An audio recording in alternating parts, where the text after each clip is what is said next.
where's the Rude Awakening in contrast to Awakening's Taking number on a Roll? 45.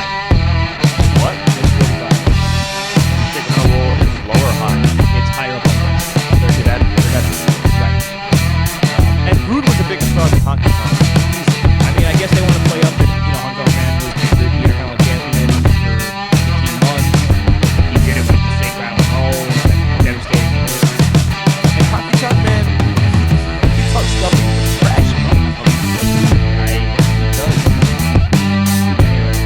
number 38, Yokozuna's Banzai. Now, I don't know how many people were watching wrestling in the early 90s when Yokozuna was an active member of the roster. Like, a 650-pound guy jumping off of the second turnbuckle and landing on your chest. I'm convinced that would be like in the top 5. Honestly, who has kicked out of that? Was there a moment when someone finally kicked I out don't of remember that? anybody ever kicking out of it. The closest thing we had was he fell off the ropes when he was fighting Steve Austin at King of the Ring 96. Fell in WrestleMania 10 and Bret pinned him. And I was there. in what was it, Survivor Series 1993, he was fighting Undertaker. He gives him the Banzai Drop. No, this is when they first encountered each other. This is Survivor Series. He gives him the Banzai Drop, and he gets up to do a second one, and he gets up, climbs the turnbuckle again, and then Undertaker sits up as he's coming down for the second one, and is completely unfazed by it. And that was like what ignited the feud between them. They came after him. It's like, all right, destroy him.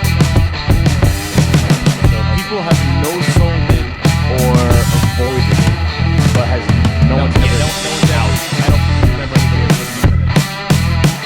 So that's the Banzai Drop. Number 30, and this is the biggest FU, I think. Number 37, Flash Punk's 450 splash. Well, first of all, Flash Punk. much love to Scorpio, an amazing wrestler, and a good 450. That's 450. Are you laughing that he's on the list, or that his 450 is over other people's? Both. That he's on the list, and that he's on the list above Yokozuna. That the Banzai Drop is not as powerful a maneuver as Flash Funk, not Too Cold Scorpio, but Flash Funk, that incarnation of that guy. I think you're too hung up on what's more powerful, as they're saying what are the greatest finishers. What makes a finisher great, though? This is what I'm saying. It's probably a combination of things. Now, I'm not saying I'm not with you on it, but okay, here's what I want to know. If the Banzai Drop is so low, where's Rikishi's version of the Banzai Drop? We see now. I would say I'm okay with Rikishi's version of the Banzai Drop being less spectacular because he didn't weigh as much as Yokozuna. Well, is it on the list? I don't believe so. No. Let's break down the top 10. No, he's not. It's not on the list. Let's break down the top 10. Let's right. see what's going on You there. want to jump right to the top 10? Yeah, let's jump right in. All right. I mean, unless there's any more atrocities that you want to get out there. There aren't a lot. I mean, there's for example, Rey Mysterio's 619 is on there. Rey Mysterio hardly wins with the 619. See, the 619 is just the setup to his ever-changing actual finisher, because it was the West Coast pop, and then dropping the dime. Then it was the splash off the ropes, now the splash off the corner. I'm not saying any of those are bad. It's just the 619 is just the flashy little setup, and it's, always, well, regarded. And I think it's ridiculous, to be honest with you. Well, yeah, so we'll jump right to the top 10, because, and by the way, I don't know why. Well, we'll get to that in a second. So number 10 is The Sharpshooter by Bret Hart. Fine. Okay. I'm completely for that. Number 9, ahead of The Sharpshooter, is Jimmy Superfly Snuka Superfly. No. Why? No. What did Jimmy Snuka do? I'm not saying he wasn't a talented guy, but when you look back on his career, he didn't really have a staggeringly good career. Like he was. No, he was he's around. known for his match with Morocco at Madison Square Garden, mostly because friggin' Mick Foley was there. Honestly, look, I love Jimmy Snuka. I loved him as a kid. I think the big deal with the WWE loving him so much is that he was the first, like, I guess high flyer, but he did one top rope move. Really, Right. I don't know. I mean, I understand that was the high flyer thing back then. Was if you did one move off the top rope, you were a high flyer. But, quote unquote. Look, if that's so high up on the list, okay, where is the 5-star frog splash? We get that. That was somewhere I think in the 32. RVD's 32. 5-star frog blast, and then Eddie Guerrero's number 13. Yeah, I see that. If I guess they're going for historical with the Jimmy Snuka because the frog splash is just a better version of a top rope splash. I mean, RVD's version is the best version if you look at it. Well, then to look at, doesn't that and put devastating looking. Doesn't that put the 450 splash up there as well? Sure, but not Flash Funk's version. Yeah. Who cared about Flash Funk? I know. Well, that's what I'm Well, saying. This list. I think here's the thing with the 450. They wanted the 450 on the list. Obviously, it's a move that's great. But think about who's still good with the company that did the 450. Paul London, they hate him and he hates the WWE, so they're not going to put him over. Who else did the 450? Juventud? No. Who else in WWE did the 450? They got did Kidman? Kidman did a 450. Kidman did the shooting star press. Okay, so I had that backward. Yeah, no, I'm out of ideas for the 450. So did London. London did the shooting star forever until he came to WWE, and that was Kidman's deal, so he had to stop using it. All right, well, let's move on with this list. Number 8. Nature Boy Ric Flair's figure 4 leg lock. Okay, understandable. Something else had to be number 9, honestly, but sharpshooter, figure 4. Number 7. Progression. Number 7, Hogan's leg drop. Okay. Yeah. Yeah, I mean, it has to be in the top 10, you know? It's just a leg drop, but it was just think about the meaning behind that. Yeah. Number 6, Shawn Michaels Sweet Chin Music. Now, this is where I have a problem. Okay. The Sweet Chin Music should be in the top 3 because it has everything. It has all the elements of a great finisher. It can be done on anyone of any size. It can come out of many different. It can come at you many different ways. You can reverse into it.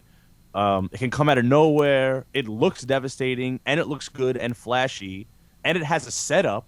The famous "how you like to say this is it" moment where they're setting up for their finisher. It has everything you need.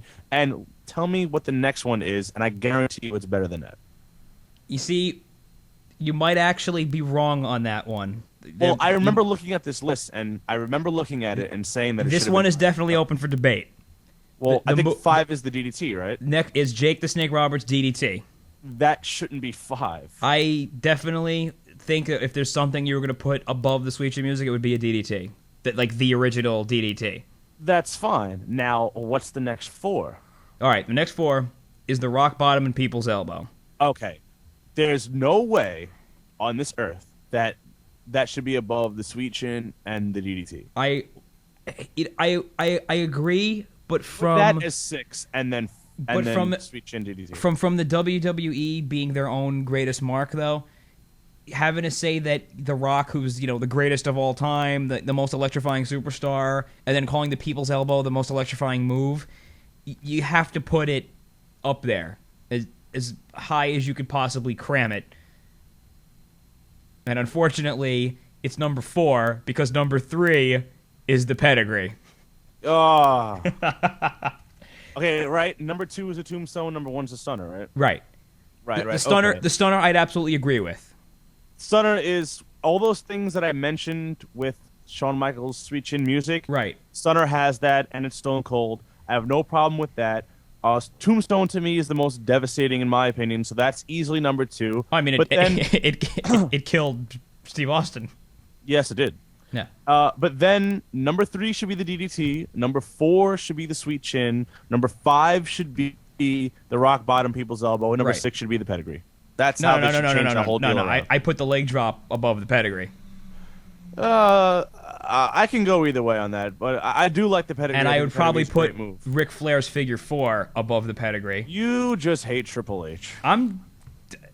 So you put the sharpshooter beneath the pedigree? The sharpshooter? Bret Hart's sharpshooter? I think you're right about that. I think I put the sharpshooter above the pedigree. And I feel like honorable mention, it's worth mentioning, Macho Man's elbow off the top rope is number 12 on this list. You think the pedigree is a better move than Macho Man's elbow? Yeah, I mean, I don't know, man. It's you gotta kind of separate the wrestler a little bit and just focus on the move, I guess. But I mean, lots of wrestlers have done elbows off the top rope, but this is the Macho Man elbow off the top rope. Right. So if there's gonna be an elbow on this list, it's gonna be Macho Man's and his alone. But it doesn't have to be super high. It could just get a respectable place on the list. So yeah, these are some examples of my gripes with this list. All right, well, I'll tell you how I would switch around the top 10 a little bit right there. Otherwise, the right moves were in the top 10, except the Superfly out of left field. Well, you're forgetting a move here that I think is a pretty great move to see, and unfortunately, it's not here. On the list at all? It's on the list, but it's low. Brock Lesnar, F5, number 29. I think that's top 30 is okay. I need to remind you that Superfly Jimmy Snuka's number 9. All right. I mean, I would put the F5 a little higher, but, we could sit here and talk all day on how this Superfly is in the top 10. And it's you know what? insulting. I want people listening. I want them to email us. I want them to email. Give me your top 10 best finishing moves in wrestling. And you can include any ROH, NWA, whatever you want. Throw it in there. Show@m2j.us.